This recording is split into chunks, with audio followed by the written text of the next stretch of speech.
Don't be sad, everyone. There's no reason to be sad. Okay, there's a little reason to be sad.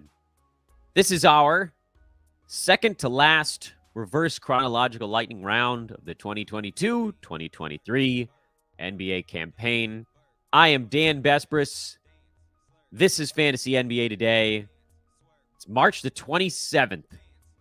We got one more, April the 3rd, a week from today. We'll do our last reverse chronological lightning round. The last time we will break down the entire weekend in reverse order. And then Mondays, we'll see a marked shift after that. You can find me on Twitter at Dan Besbris. I think basically all of you know that by now. It's important to treat every show as though someone new is listening. So just in case there is someone new out there, hello, welcome. On Mondays throughout the season, we will be, one more time, doing a weekend review. We cover every team and what they did over the weekend in their most recent ball game as a way to kind of reset the table here. And we'll also, there's two little notes today. This is for everybody.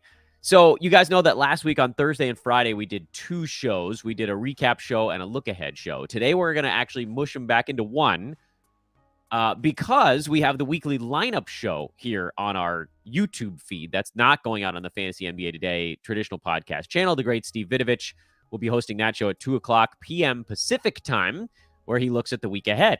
So me doing another show 15 minutes after that is superfluous and redundant. We don't need to do it. That's the other order of business. But I want to dive right in because we got a whole lot of stuff to cover. Silly season has come roaring in full swing now. You've seen some teams over the weekend kind of pull the plug on whatever was going on with them, and we should probably analyze those. We got a question during the pre-show. I left it up on the screen for the YouTubers, but I'll answer it here for the recorded listeners. The question was, will you be doing off-season content? And longtime listeners know that there is no break here on Fantasy NBA Today. I do shows Monday through Friday, year-round, 52 weeks a year. Haven't missed a weekday in, I think, now 3 full years or something insane like that. It's a dumb streak that has taken on a life of its own, but we'll keep it going as long as we can. So, yes, there will be off-season content. And now let's talk about what happened over the weekend. Dallas lost in Charlotte. They lost 2 games in a row to the Charlotte Hornets. Oh, dear Lord. That is rough. And in the process, Luka Doncic picked up his, is it his 16th or his 18th technical foul? It doesn't really matter. Either way, once you get to 16, every other T gets you suspended for a game. So Luka will be off in their next one. That means Kyrie's going to have to go big. Do you dare take a shot at someone like a Tim Hardaway Jr. who probably slots back into the starting 5? I don't think that I'm going to venture down that path. Usually, however, we do see Christian Wood play a lot better when at least one of the superstars is out. Because, look, Luka took 29 shots in this game. He very nearly carried the team to a victory in a game that they shouldn't have needed anybody to carry them to. And so that leaves a lot on the table.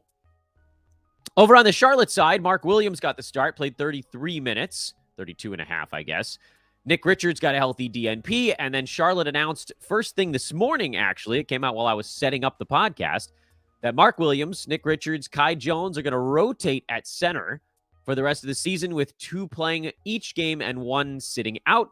So Mark Williams will be off in Charlotte's next ball game. Whoopity-doo. Nick Richards will most likely get the start. And then you'll see on Friday, Mark Williams comes back. He probably starts. Richards backs him up. And then Sunday will be a lot like what we saw yesterday, which was Williams starting and Kai Jones getting the reserve minutes. So adjust your rosters accordingly.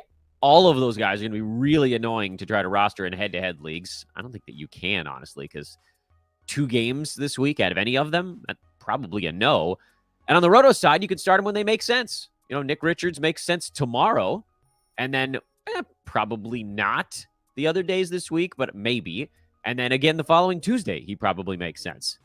So you can squeeze something out of this on the Roto side, whereas on head-to-head, you probably just have to move on from all of it. Dennis Smith Jr. got the start with no Terry Rozier again and no Kelly Oubre Jr. I don't know that we see either one of those guys the rest of this season, although, Charlotte, as I mentioned actually during the pre-show, they're in an intriguing tank pocket. That's a tank pocket. It's not that dissimilar from a hot pocket in that Charlotte has won 25 games. They've lost 51. The nearest team below them in the standings are the Spurs.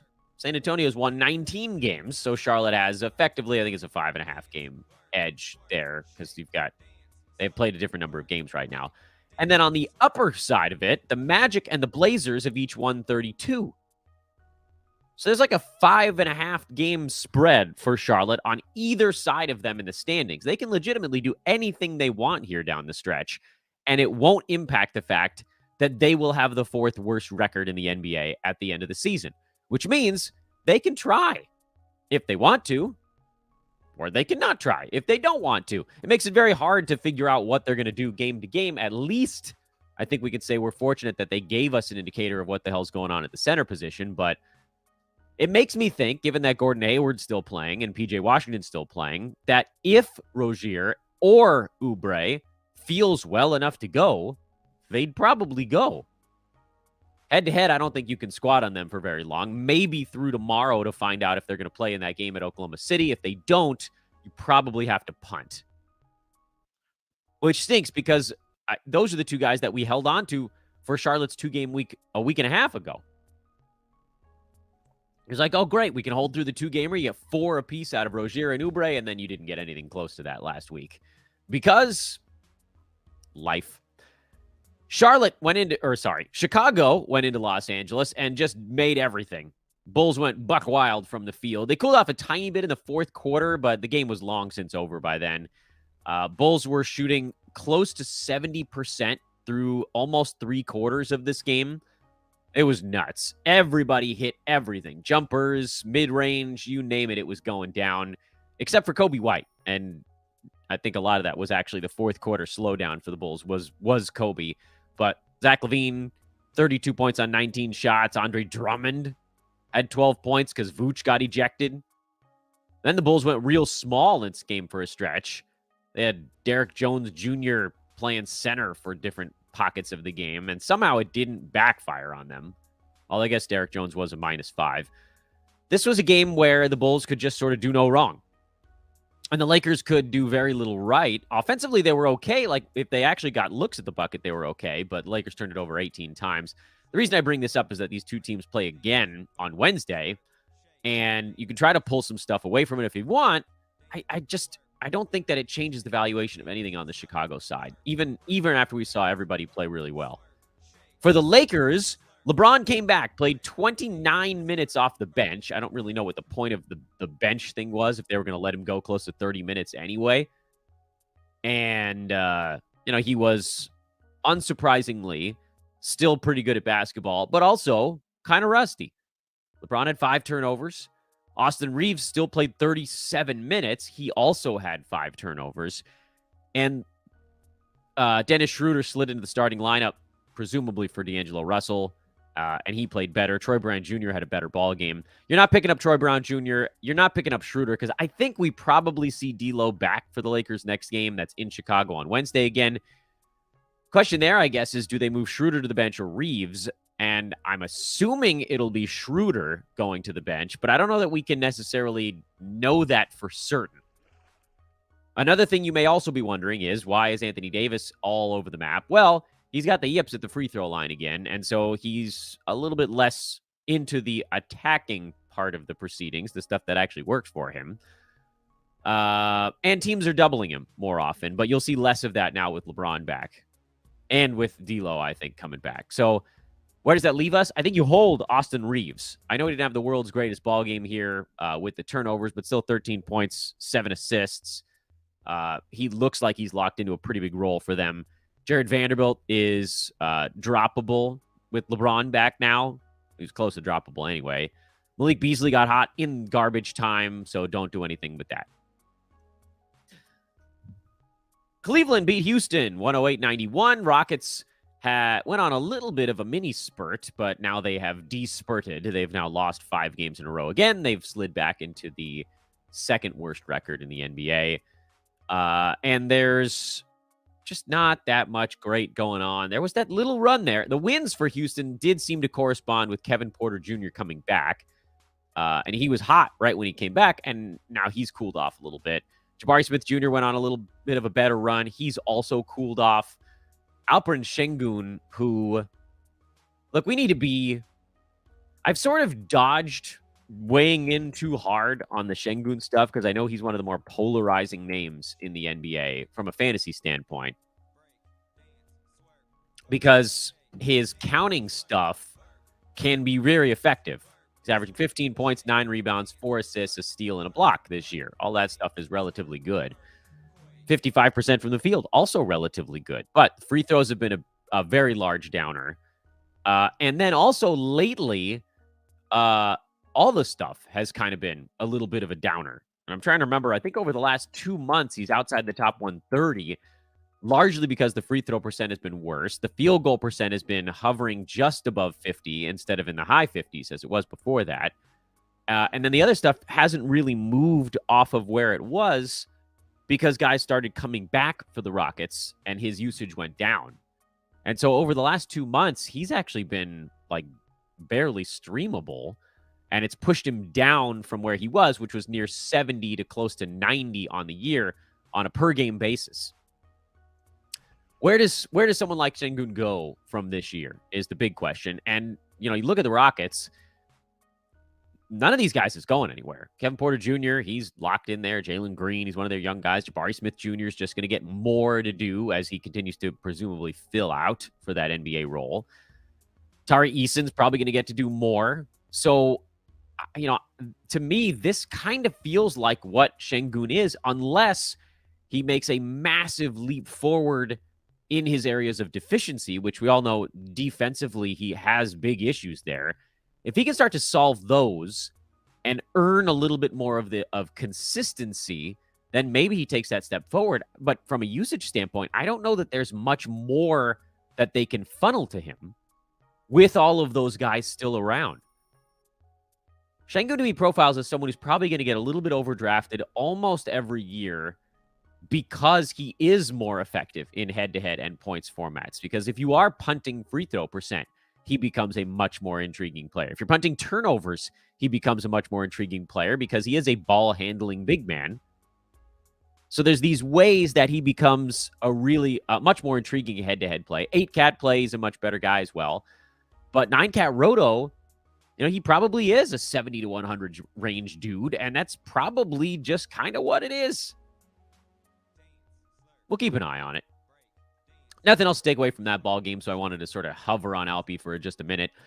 Toronto beat Washington, and we've seen the Wizards here. They are slowly pulling the plug. This is the world's slowest team death, where Bradley Beal, Kyle Kuzma, they're kind of going down one by one, but they haven't abandoned ship on everybody else yet. You almost get the feeling that Kristaps Porzingis has like a bone to pick with the I'm always hurt crowd. So he's trying to stick it out here, and you know, maybe he wants to get to 70 ball games. How many games left do the Wizards have right now? I'll look it up. The magic of the internet while we're talking on air.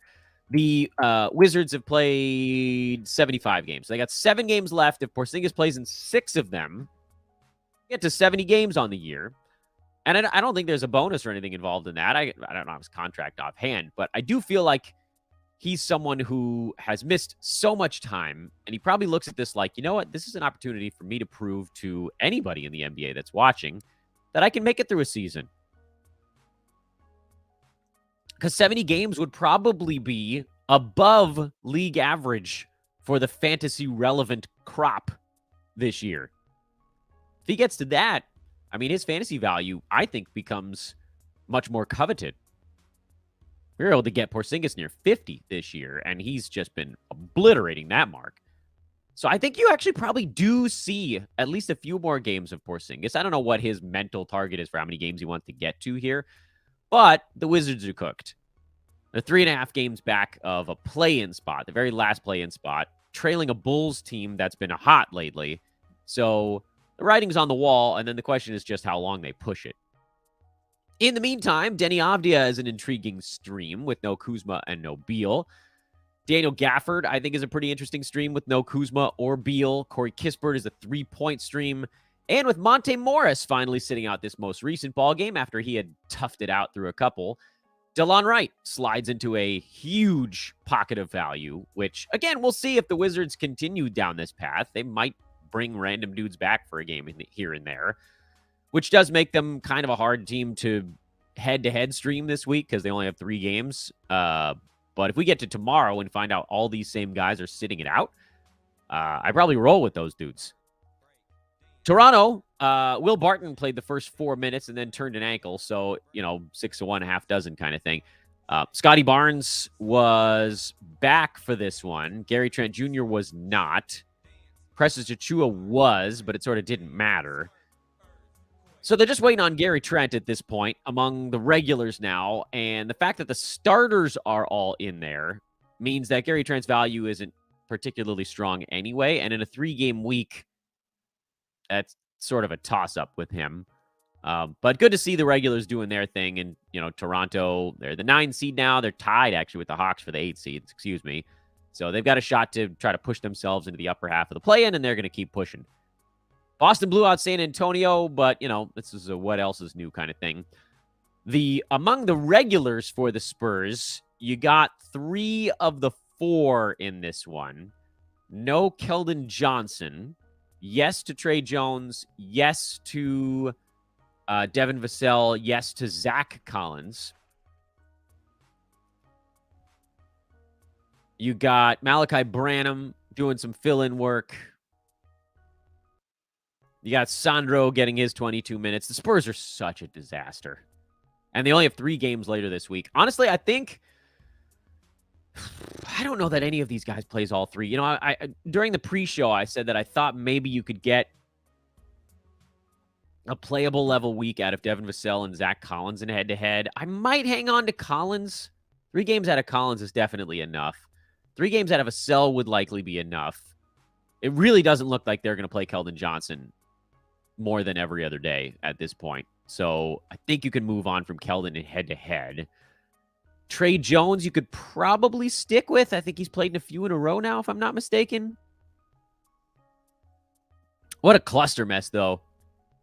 Come on, Spurs. If you're going to tank, just sit them all. Let us see the even younger young guys. This back and forth thing is an insufferable fantasy storyline. It's just, you can't even deal with it.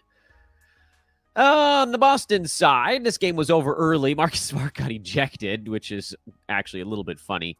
Robert Williams, 19 minutes. I think he probably would have gotten into the low 20s if this game wasn't over early.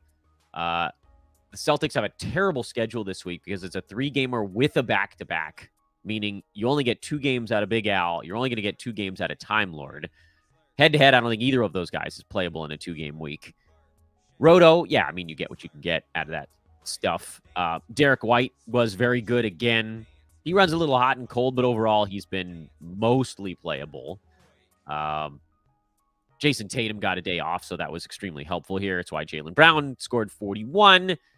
Brogdon scored 20. Anytime one of the 2 main guys for Boston sits, you get that bonus. I think the other guys for Boston, let's say the other guys, the main guys will probably play all 3 games this week. They don't have a tanking opponent unless you count the Wizards, but Wizards still are playing a couple of their guys. So to that end, Derek White, Malcolm Brogdon, those guys slide back a bit more towards the schedule play kind of zone. And then, again, what we already talked about with Horford and Time Lord. Memphis beat Atlanta. JJJ had an 8 defensive stat game, which actually sunk one of my head-to-head teams. I ended up tying 4-4-1, but I lost the tiebreaker to the team I was going up against because they beat me during the regular season. And JJJ getting 5 blocks for the opponent was the one that sealed it. The blocks was the category that was tied. Nick Richards getting yesterday off is actually probably what ended my season. Oh, well. Xavier Tillman bounced back here after a couple of slow ones, so it does seem like it's a little bit schedule-related for the Grizzlies. He didn't get to play much against the Rockets. but he will play more against teams that have bigger front lines. Orlando has a slightly larger front line. Clippers twice. Chicago. I think you see more of Tillman this week, and he probably becomes a little bit of a safer play. Dylan Brooks fouled out in 23 minutes. If you're wondering why Luke Kennard got another 23-minute performance, Kennard's actually been really good for Memphis so far. But again, you know what you're getting there, and you know when you can do it. And on the Atlanta side, Okongwu continues to put up fantasy value in 19 minutes a ball game. Roll him out there. DeAndre Hunter, schedule play. I know he's a little better in this one. John Collins, I think he's actually above schedule play right now because he's sort of beaten Sadiq Bey back. And then Bogdan Bogdanovic, who got a couple of games of more playing time with Murray out, is back to what he normally is, which is a schedule play. Despite the best efforts of one Mikal Bridges, who, after a couple of slow ball games, said, I'm going to go ahead and crank it back up here, guys. Well, the Nets lost anyway.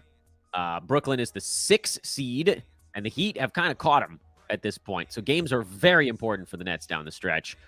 So you can continue to trust the main 4. That's as far as you go there. How does their schedule look this week? Brooklyn's schedule. Not good. Wednesday, Friday, Sunday.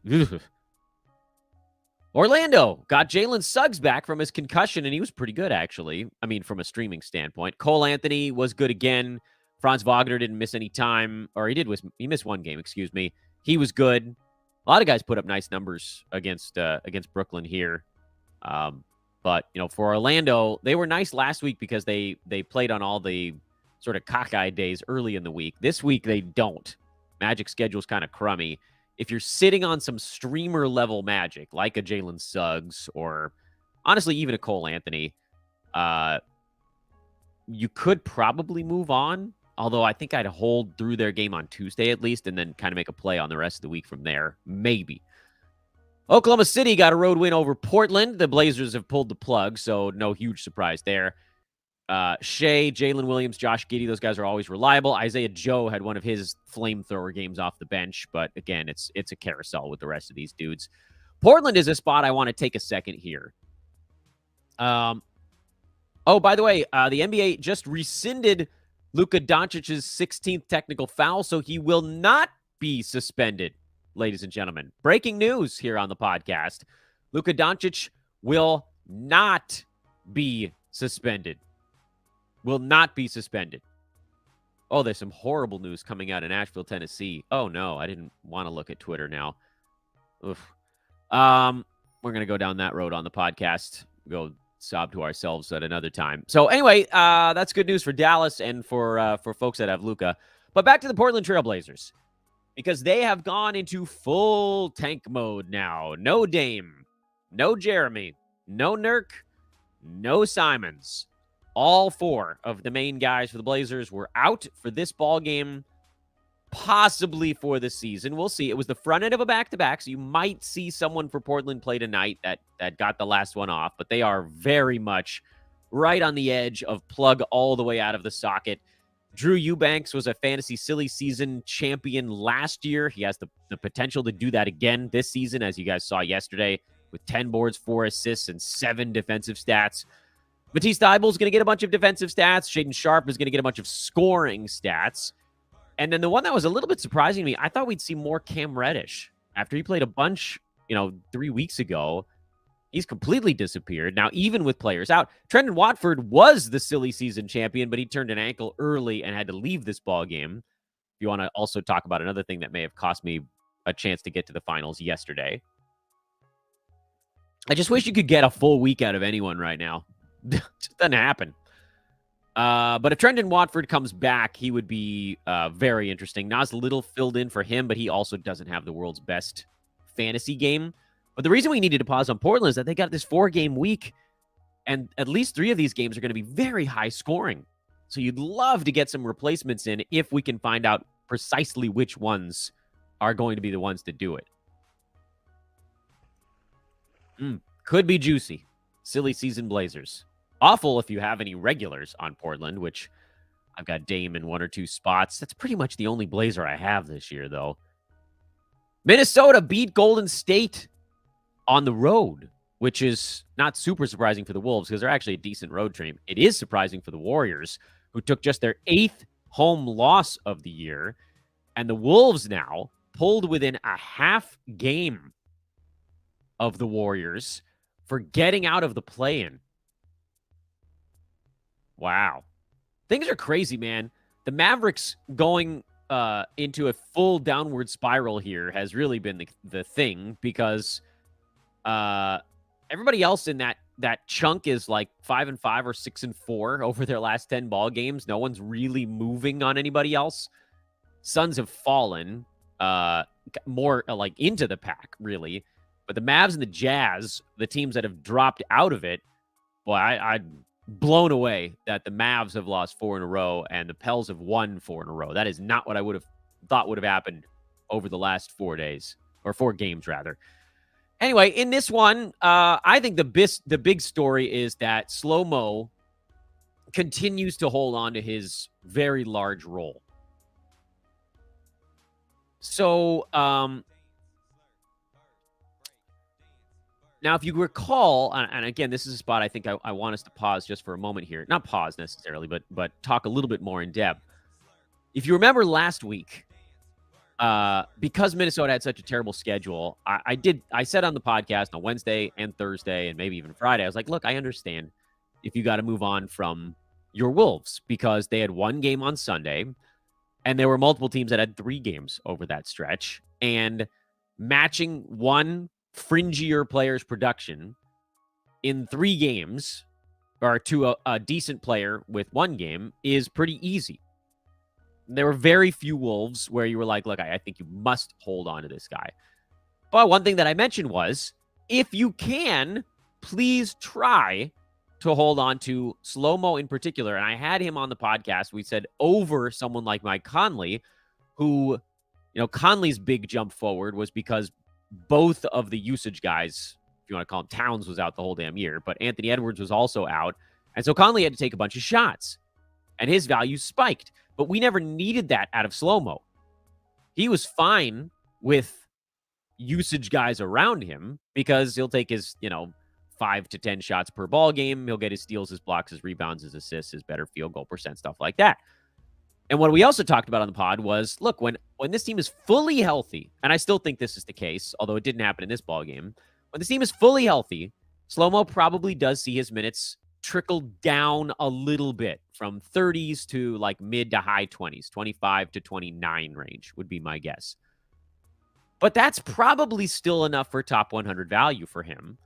And what you saw in this ball game is that if he's playing well, or if the team is playing well around him, or if they feel like they like the glue they're getting out of him, or if Taurean Prince is having a particularly bad ball game, there are still paths for SLOWMO to get into the 30s.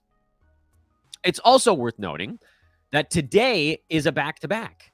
It's the second half of a Bay Area back-to-back, if you want to call it that, for the Wolves, where they travel up I-80 from San Francisco to Sacramento. Take on the Kings tonight. So it's possible that one or more Wolves will rest. Cat would be the one that moves into the spotlight there. And so then you get another possibly big game out of SLOWMO. Keep a close watch on it. I think there's still a chance that he tapers off enough to where you could maybe move on, but the Wolves have such a good schedule this week with 4 games that you probably end up just sitting on it at this point. I also got what I deserved for referring to Jonathan Kuminga as someone that I was starting to trust, and then he pooped himself in a couple of ball games. Gary Payton coming back for the Warriors was something that I did not foresee coming. That gives them a different bench body to use if they don't want to go to Kuminga or Anthony Lamb. And it's now crowded out Dante DiVincenzo. So the Warriors, subtraction by addition here from a fantasy standpoint.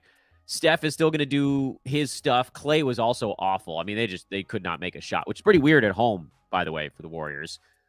Draymond, obviously, still a play. Jordan Poole, you're still playing, even though he's extremely hit or miss. But with Gary Payton coming back, and still we don't know what's going on with Andrew Wiggins if he shows up during the regular season here. I think the expectation is he does not. But now there just sort of isn't enough space left, especially if Gary Payton ends up getting more than 16 minutes, which is where he was yesterday. If that trends up at all, Anthony Lamb, who was someone you maybe could look at for a schedule play. DiVincenzo was someone we'd been playing in all formats. You can drop him. And it pairs everybody down. And now Jonathan Kuminga's getting squeezed out because if Looney plays well, that's all you got there. Draymond, he gets pushed up. He'll stay up. And guys just getting squeezed. There's no minutes for Kuminga outside of the biggest spots on the floor. And that means that his minutes are no longer safe. Now, if Draymond gets suspended for another ball game, we can reconsider. But for the moment, Kuminga, who was someone that I was starting to like by the end of last week, well, I don't anymore. Turn the clock towards Saturday here, but before we do, I remind everybody watching on YouTube to please take a moment to like and subscribe. Only a few of you have done so far, a small fraction of those that are actually hanging out with us. And I'll also mention that as long as you guys continue to subscribe to our new YouTube page, which again, youtube.com/sportsethos, I'm going to keep doing these things. 1, 2, whatever shows per day. We'll just keep trying to grow this. But it comes down to this sort of call and response thing. If you guys are doing it with me, I'll keep doing it. Recorded listeners, you guys probably don't care. Also, want to make mention that the Fantasy Pass, this is sort of like a last call on that, has the baseball draft guide. I think a lot of folks have their baseball drafts this week. Season starts in a couple of days. Make sure to get the Sports Ethos MLB draft guide in the Fantasy Pass for just $5.99. That is an absurdly low rate. $5.99. It's a monthly deal. You can keep it going if you want the baseball in-season stuff after your draft. It also has the fantasy. It has the basketball fantasy premium stuff in it, so you get the exclusive access to the pros in Discord, which the free folks do not have access to. You'll get all the dynasty content on the fantasy side throughout the offseason. You'll get our initial drops on everything when they come out for next year. There's just a lot of reasons to do a $5.99 deal over at sportsethos.com. That's the Fantasy Pass. And you want to check out the Wager Pass. This would be a cool time to do that as well. You get all the handicappers all rolled into one spot, just $14.99 a month, which, I mean, a lot of websites, that's what you're paying for one pick. And you get picks from like 8 handicappers for an entire month for that same rate. Okay, now we'll talk about Saturday. Indiana is intriguing, if only because Buddy Hield is going to miss his first game of the year with the flu tonight. Miles Turner sat out the second half of Indy's back-to-back Friday-Saturday. I am interested to find out if this is the end of the road for the Pacers. And someone asked me on Twitter, this is a pretty reasonable question, actually. They said, why would the Pacers sit any of their guys at this point if Miles is their center of the present and the future? What's the point of pulling the plug? Well, number one, guys are tired. Dudes played most of an NBA season. Number two, I think it's important to find out what sort of assets they have among the young big men. Is Isaiah Jackson improving? Is Jalen Smith improving? This is an opportunity to see some of those things. But perhaps most importantly, the Pacers are at 33 wins right now. They are just ahead of the Portland Trailblazers and the Orlando Magic, and they are in a dead heat with the Washington Wizards. That is a 4-team clump where the worst among them would have, I believe, the 5th worst record in the NBA, and the best among them would have, what, 8th worst record?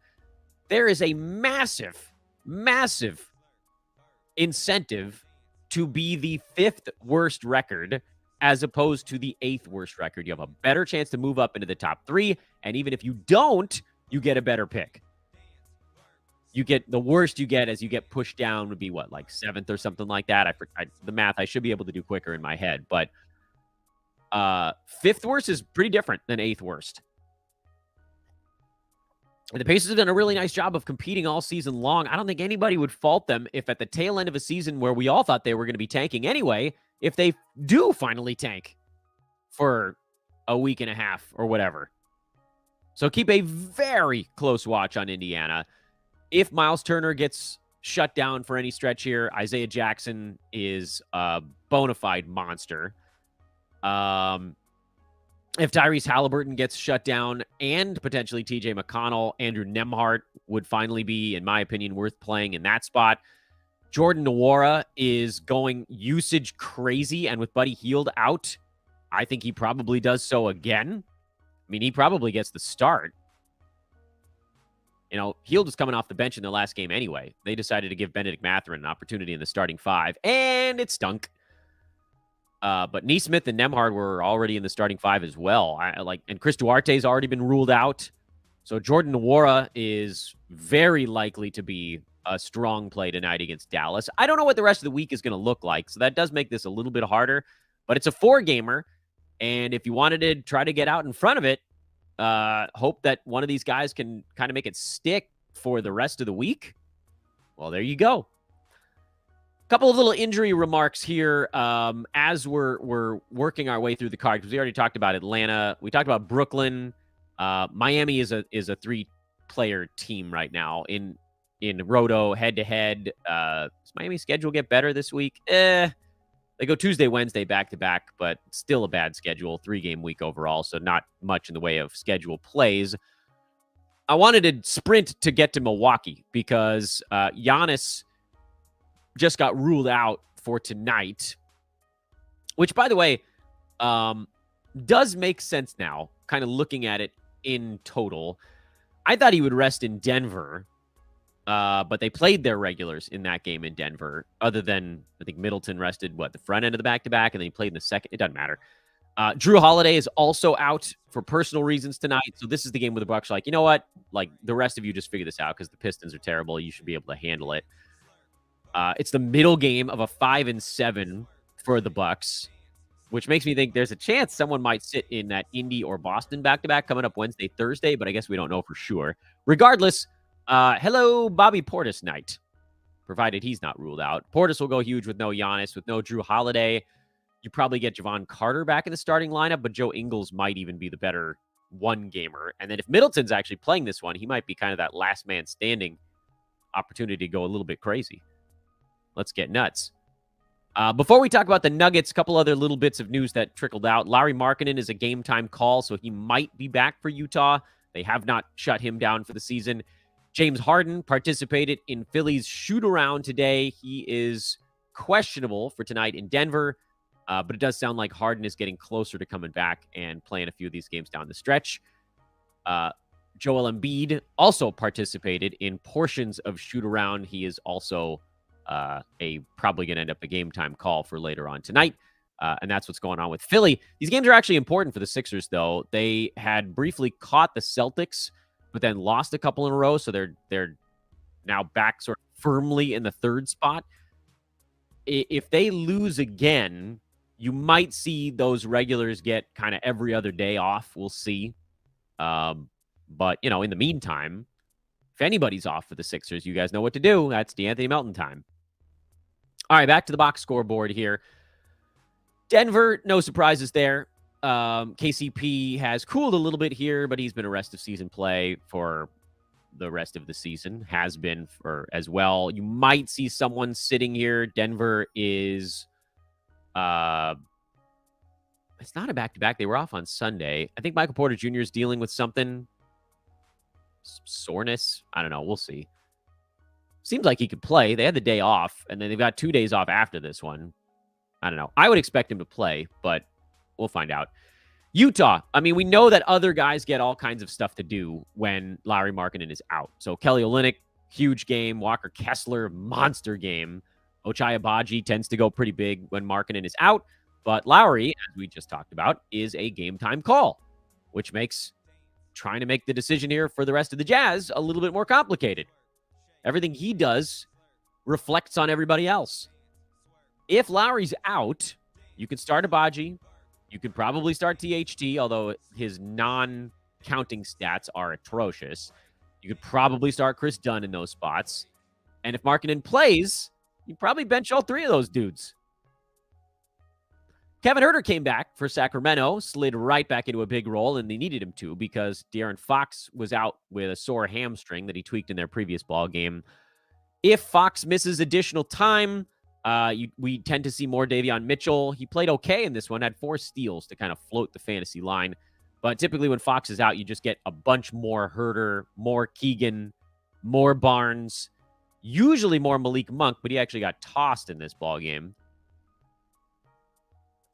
And so I don't know that I would venture down that path anyway. I'd probably stick more to the starters. This is also, by the way, a pretty big game for the Kings tonight. They host the Wolves, and the Kings can clinch a playoff spot. They clinched a play-in spot already, but the Kings can clinch their first playoff spot in 20,000 years.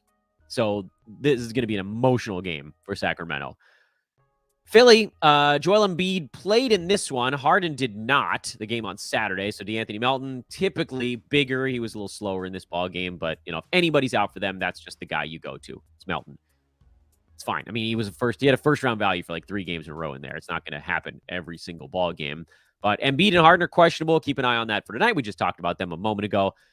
Bismack Biyombo bounced back after a couple of pretty ugly ones. He was a blocks stream last week. He's probably still a block stream if DeAndre Ayton remains out.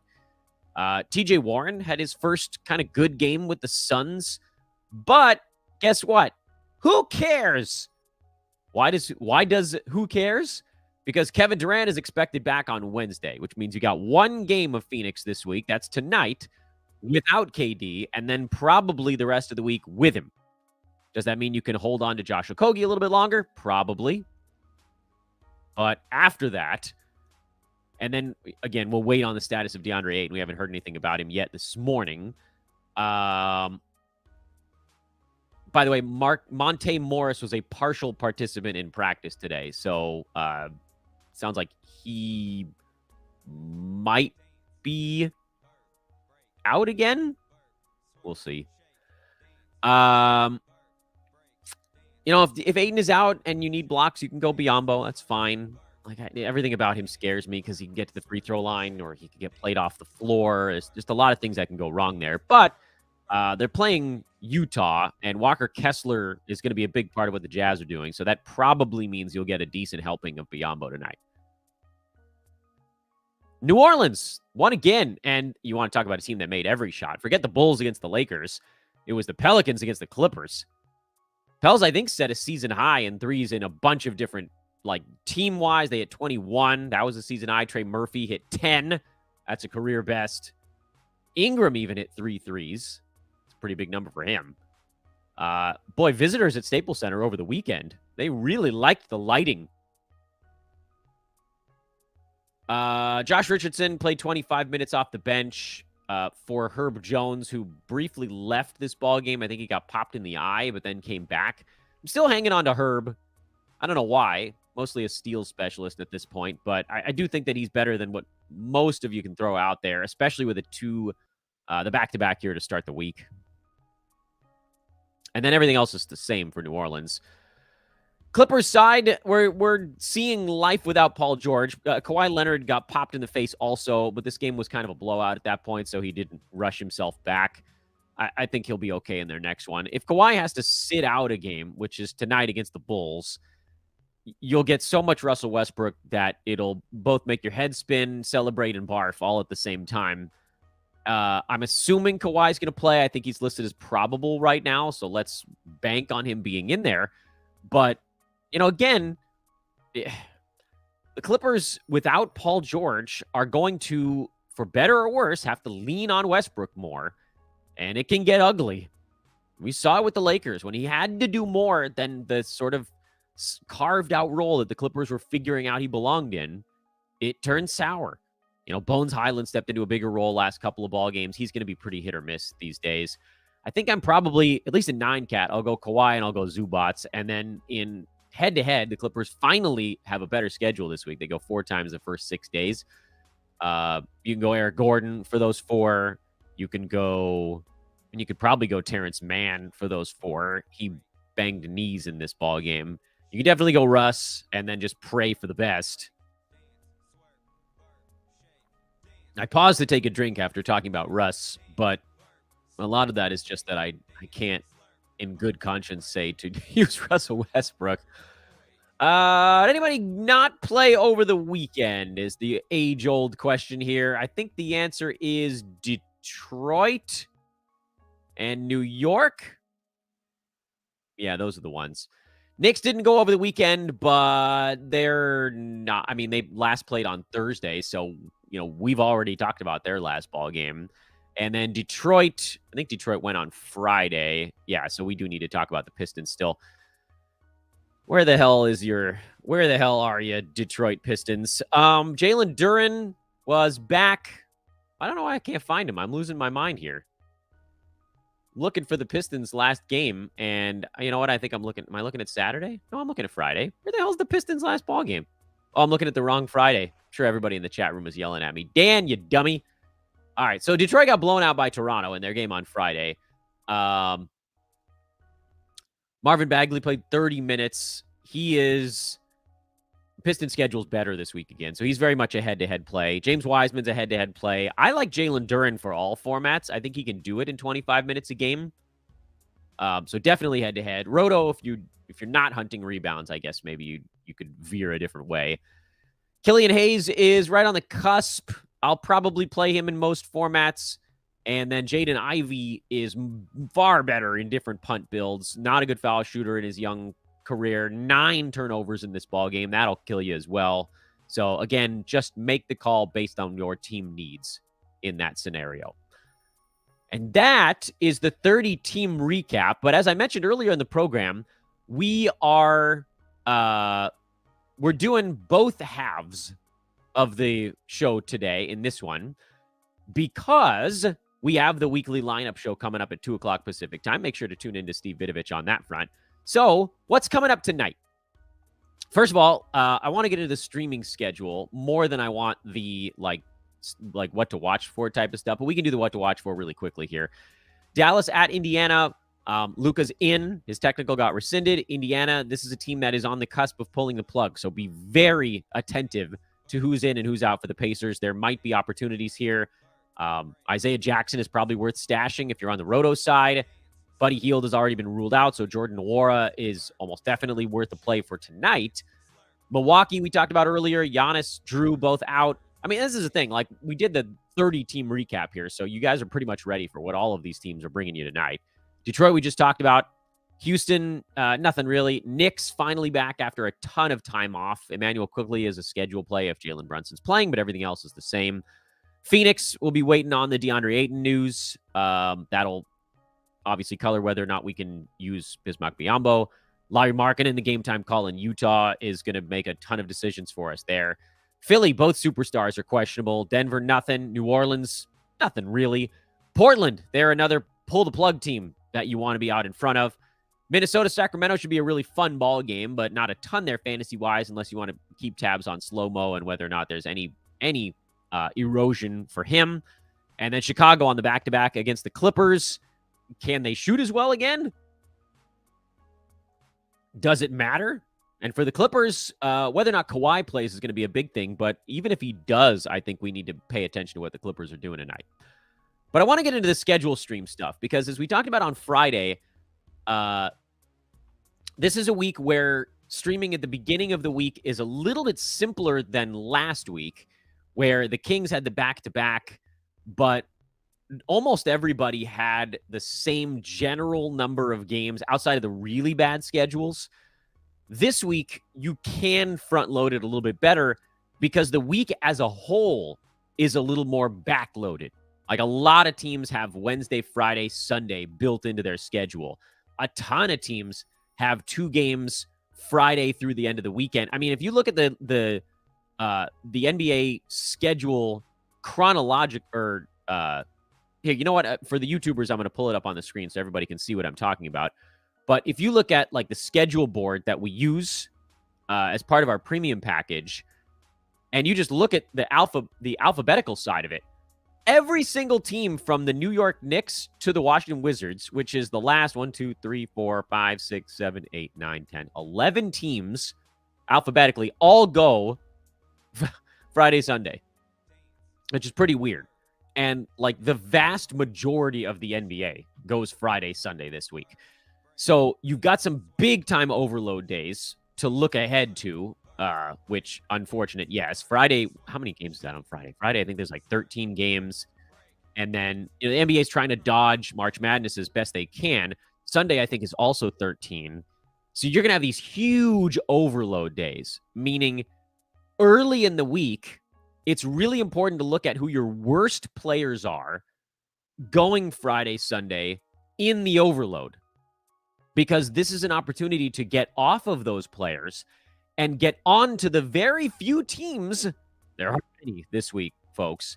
Wednesday is like a borderline overload day with 10 games. But like tonight, there's 8. Tomorrow, 6. Thursday, 2. And Saturday, 2. So if you're looking at the card, you're looking at the 30th in particular, Thursday, and April 1st, Saturday. The Pelicans are the only team in the NBA that plays both Thursday and Saturday games this week. So not only is New Orleans the best spot if you want to start the week strong with a back-to-back today and tomorrow, but they are also the best calendar for avoiding the overload days.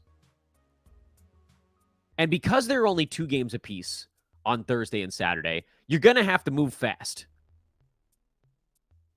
Meaning, you kind of need to make moves, I would think, either tomorrow or Wednesday. I don't think you can wait until Thursday to beat the other teams in your league to these more succulent streams on those ball clubs. So, like, let's take forget today, tomorrow, because we've already talked about New Orleans as the good schedule to start the week. If you're going to do something today, and let's say you have a player on a team that goes Wednesday, Friday, Sunday, because there are a bunch of teams that have that and nothing else. 3 gamers, Wednesday, Friday, Sunday. Brooklyn is that. The Lakers are Wednesday, Friday, Sunday this week. The Spurs are Wednesday, Friday, Sunday this week. And then I'd like to add a few more teams to the mix as well, are the Tuesday, Friday, Sunday clubs. Charlotte, Atlanta are Tuesday, Friday, Sunday. Cleveland is Tuesday, Friday, Sunday. The Warriors also fall into that bucket. The Orlando Magic, the Toronto Raptors, and the Washington Wizards. So that's a lot of teams sitting either Wednesday, Friday, Sunday, which might be 3 overload days, or Tuesday, Friday, Sunday, which is 2 overload days and one slightly and a day where you're likely not overloaded. I mean, tomorrow. There's a great way to play this.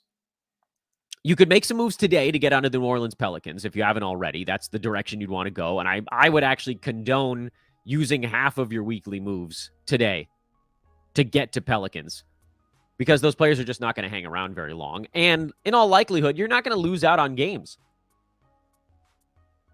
You might be in a spot where if you have a fringy, I don't know, Charlotte Hornet, for instance, that goes on 2 overload days and tomorrow, and you don't want to wait around to find out which Pelicans get scooped up by other players in your league, you could go from, say, Dennis Smith Jr. to Josh Richardson and turn what is effectively a 1-game week into a 4-gamer. Unless you were really set on playing Dennis Smith Jr. on Friday and Sunday. But my guess is that someone like DSJ, or if you want to look at another team like the Cavs, Karis LeVert, Atlanta, maybe you've got like Bogdanovich. These are players that are outside the top 100, not by a ton, but by a little bit lately. And I would assume on your roster be somewhere between your 8th and like 13th best player. There's almost no way they're better than that on your team if you're in the fantasy finals right now. So you can move on from a top 100 level play to like a top 125 guy. And sure, yeah, you'd lose out on the better game happening on Tuesday when, let's say, you move to Josh Richardson or something like that in New Orleans, or Herb Jones if he's out there, or Najee Marshall or Larry Nance or whatever. Yeah, the guy you dropped probably has a better game on Tuesday, but the guy you're picking up has 3 other games to make up for that and then pass it. And I can almost guarantee that 4 games of almost anyone on the Pelicans is better than 1 fringy game from those teams I was talking about on Tuesday that have a game this week on Tuesday or Wednesday, and then Friday, Sunday after that. And if it's Wednesday, Friday, Sunday, you might actually be dropping a player that's on 3 overload days for you. And sure, maybe you do lose out on like your 7th best player on Wednesday, where you'd rather have that guy. But if you're turning in what could end up basically being a 0 into a 4-game week. That's a massive, massive jump. It's not a 0. It's whatever the value is between the player you subbed in for the one that you dropped on your overload day. That's a really weird sentence, and I feel like I need to explain it just a tiny bit before we wrap things up here. If you're dropping, again, let's say Dennis Smith Jr. on that plays Friday, Sunday, the player you slot in to take his spot in your starting 5 is probably going to be just the tiniest bit worse. So if you thought you were going to get like 12, 6, and 6 out of Dennis Smith Jr., and the guy you're slotting in is going to give you, 10, 4, and 5, then there is a fraction of a game that you lose there. But it's so very small, and if that happens 3 times, boy, you can really push out in front with some of the moves you're making early this week. So that's what I'm looking at today. The other time to do all of this stuff would be on Thursday, but really, to me, it feels like you've waited too long at that point. So I think you can get out in front of it today. It's a very rare scenario, thank you, March Madness, where using your moves early in the week isn't a death blow to your team. Because think of it from the other standpoint. You're like, Dan, what if I don't have moves to replace an injured player? Who cares? You sub someone else in from the overload day. You can probably have 2 guys, 3 guys go down on Friday or Sunday, and you'll probably still be able to field a full 10 on your roster. So you just don't need as many moves to replace injured guys this week. Save, say, 2. Maybe save 2 moves until Thursday, because you could pivot to Boston or Milwaukee or something like that if a player pops up that, you really like their schedule, or like I think Denver goes on Thursday as well. Or if you wanted to hold off until Saturday, you've got Dallas, the Clippers, the Pels, the Heat. Those are the 4 teams that go on Saturday. So there's a way to do this stuff later in the week. It just, to me, feels like you can get possibly 3 bonus games by making your streaming plays early in the week. All right, super long show, I know, but we needed to cram 2 shows into one today. Make sure to hang out with Steve Vidovich at 2 o'clock for the week preview show. He'll get into a little bit more of the detail on, some of the injured guys, the game time calls, things like that, stuff that we were not able to cover here on our already needlessly long episode of Fantasy NBA Today. YouTubers, like and subscribe, please, to my recorded listeners. Have a fantastic Monday. Good luck if you're in your finals. Good luck if you're stat hunting in Roto, and we'll do it again tomorrow. Later for now. All right, let's text messages flying in here. That's our opportunity to check. Let's bang out some questions here. Quite a few of them, again, as per usual. If you're hanging out with us on YouTube now, we're going to knock these all out before 11 o'clock. So I got 7 minutes to do all the questions. You better be liking and subscribing here. Where do we leave off here? I wanted to remind everybody again that I will be doing off-season content, both on YouTube and the recorded channel. So don't go anywhere there. John, you were the question that we left off at. Dan, I have a tough finals matchup this week and already without Drew today. Wish me luck, and thank you for helping me get this far. Good luck. Just assume, and this is something that I need to do a better job of myself, just assume that your opponent will also have some silly season stuff happen partway through the week. So try not to panic. Mike, I need 3 steals and rebounds in a weekly league. Start 3 out of the following 5 for 3 steals and rebounds. Trendon Watford, he's questionable. Miles Turner, he's questionable. Michael Porter Jr., he's questionable. Buddy Hield, he's questionable. Mikal Bridges, is he questionable? I think he's good to go. I will go Mikal because he's great for 3s and steals. Not as much for rebounds, but he's just been too damn good. So Indy plays tonight. So that's useful. We'll get more information on them. Buddy Hield is out. But he's man, I would expect him to be back if he's really just out from an illness. God, that'd be tough to play him and end up getting a 0. And it's a weekly league. God, that's brutal. Well, we should have more information on Turner and Watford, I hope, before you have to make your call tonight. Although, what time is Portland's game? Yeah, they're at home. That's a late one. Indy's an early one, so at least we'll get some news there. And you may end up being able to solve this by default. Like, if Miles Turner gets ruled out also, I would then start to assume that his season is wrapping up. So Mikhail, I think, is in. Brooklyn's playing for stuff, so he's gonna go as often as he possibly can. If Turner is healthy, obviously he's a go. If Michael Porter Jr. is a go, he'll get you some threes and some rebounds, not really many steals. And then, you'll by the time you get to Watford, who's at the end of the night, hopefully you'll know he's like your last hope there. If you have to pull out, how many? 1, 2, 3, 4, 5 names here. If you have to pull out 2 names for injury, then Watford gets slotted in. So try to do it sort of deductively here. I have Oubre, Markkanen, Halliburton, Turner, and I just dropped Terry Rozier. I desperately need healthy bodies as I'm dealing with injuries as well. What would your drop order be? Oubre is probably my first drop there because he's got a shoulder strain. My assumption is that that'll take more than a couple of games to get back. Miles Turner would probably be next because it feels like he's close to a shutdown. Markkanen is a game-time call, so he's not. And then Halliburton, I think, is also trying to get back. So those are the last 2 for me. Halliburton's the one I would hang on to the longest. Roto League, no IL with 2 weeks to go. Yeah, I think that generally keeps my order the same, believe it or not. Is it worth holding on to any Hornets players? 3 games in the tank is crazy. No, especially with them rotating their centers right now. Maybe Gordon Hayward, but even he's been a little bit iffy. Hey, Dan, what's your preferred punt strategy prepping for next year? I'm not a big punt guy. I punted field goal percent like a decade ago before other people were doing it, and then now everybody does it. So that's not fun anymore. I punt points often in my roto leagues, but that's not great for head-to-head because you want to maximize games, and they kind of go hand-in-hand a little bit. You end up being better at a category they weren't trying to do anyway. The reason I try not to punt in head-to-head, twofold. Number one, your margin of error gets smaller. And your margin of weekly victory gets smaller. Because a good punt, you're winning 5-4, 6-3, but oftentimes 5-4, often. And it's hard to move up into the top 2 to get that first round bye. And also, weird players get dropped this time of year because of bad schedules or, game time calls, things like that. I had a league where Jonas Valanciunas got dropped because he was injured headed towards the playoffs, and I picked him up because I had a bye. And I was punting rebounds that whole damn year. And then JV came back and he averaged 14 rebounds a game, and I won rebounds. Wasn't even trying to.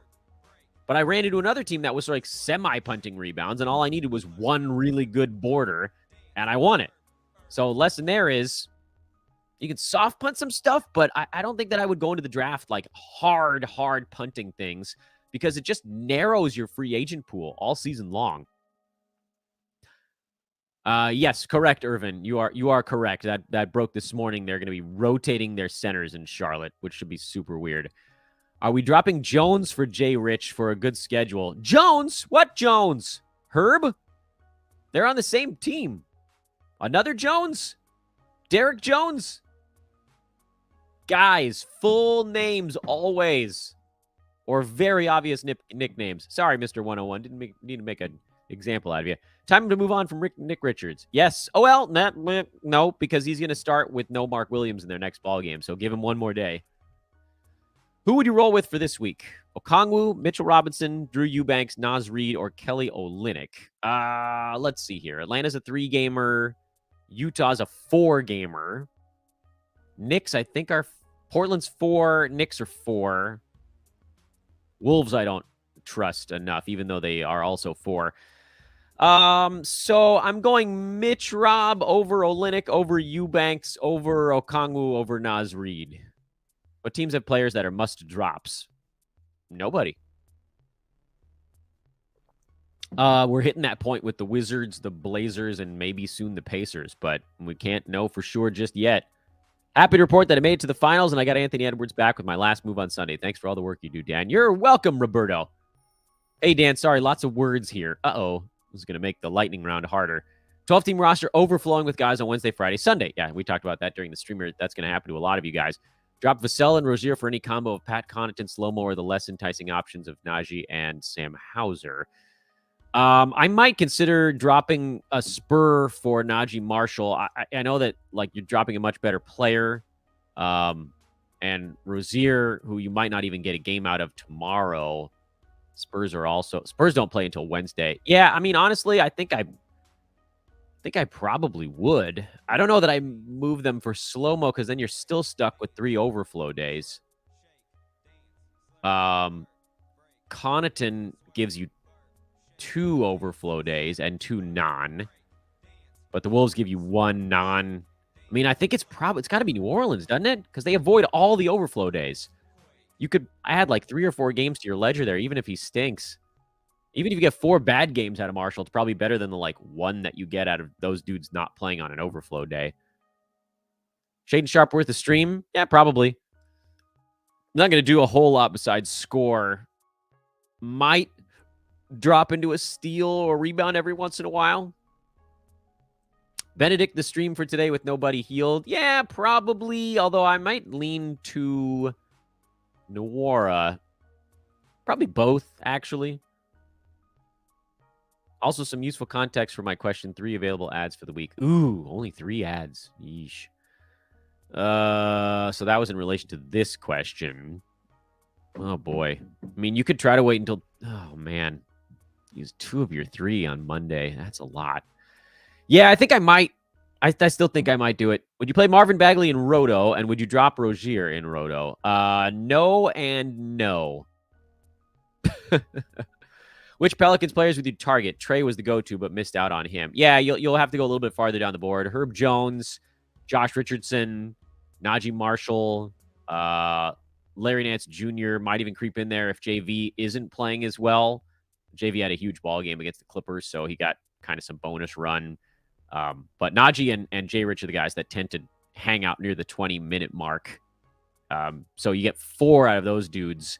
Assume you're getting like 80 to 90 minutes out of those guys versus, if you're benching someone who has these overflow days, you might only be looking at like 25 to 30 minutes of them. I want to join a lead with a decent buy-in. Don't really care about the format. Any spots available at Sports Ethos or any recs on where to look. Our Ethos leagues are $50 buy-ins right now. We haven't wanted to go up because there hasn't been enough push for it. But, I mean, possibly we could look at doing a $100 buy-in in the league next year. Maybe try one out and see if people fill it up. I will post the Twitter handle of... Whoops. I'm posting the Twitter handle of Andre, who handles all of our Sports Ethos leagues for all sports, working in conjunction with the pros in each sport here to sort of make sure they're set up and have the settings that everybody loves. But Andre does such a wonderful job. That's Andre's Twitter handle. So if you want to be in an Ethos league for next season, reach out to Andre or myself. I can always link you up with him over there. You can find me on Twitter there. And we'll get you set up, Ethan. We'll get you in something if you want it. With Hallie questionable, is McConnell a hold for the week or stream a Pelican? Can we make this call a little bit later on today? Indy's got the first game on the board, so we will know. We'll know early. Oh, by the way, Embiid just got ruled out, by the way. So that'll be more for DeAnthony Melton, and you might be able to get a B-ball Paul going up tonight. So Joel's getting a day off. Paul Reed time, everybody. Paul Reed time, everybody. But back to this question. Let's wait. The Pacers go at 4 Pacific. Pelicans go at 7. No, that's not right. Yeah, that is right. Yeah, so you got plenty of time to make that call if you wanted to switch over to a Pel. If Hallie's in... So here's the thing, though. Like, you guys know I hate to make lateral moves, meaning a move where you don't add games played. If this move for you removes an overflow guy, so McConnell, let's say you can get him in your lineup on Monday and Wednesday, but not Friday and Sunday, then you gain 2 games by moving to a Pelican. But you could also do that tomorrow if McConnell is going to be like one of the featured guys tonight. So that's your dilemma there. If Halliburton's out, I would hold McConnell for at least today. Then I might move over to a Pel tomorrow because then you don't have to wait to find out. But or you can even hold all the way through Thursday if you don't think Capel's going to get picked up in your league. So you'll have to grade it out a little bit based on what you think other people in your league are going to do and roll from there. And I went 4 minutes over. This is a super long one. Oh, my God. Really long. Okay. Love you all. Again, like and subscribe, please. That's the way that I'm going to keep doing these things. If we plateau on YouTube, I'll probably lose interest in doing all the Q&A stuff, and then it'll just be basically a ported over version of the recorded pod. So please do keep liking and subscribing. I'll keep answering the questions if you guys keep showing up. And have a great Monday, everybody.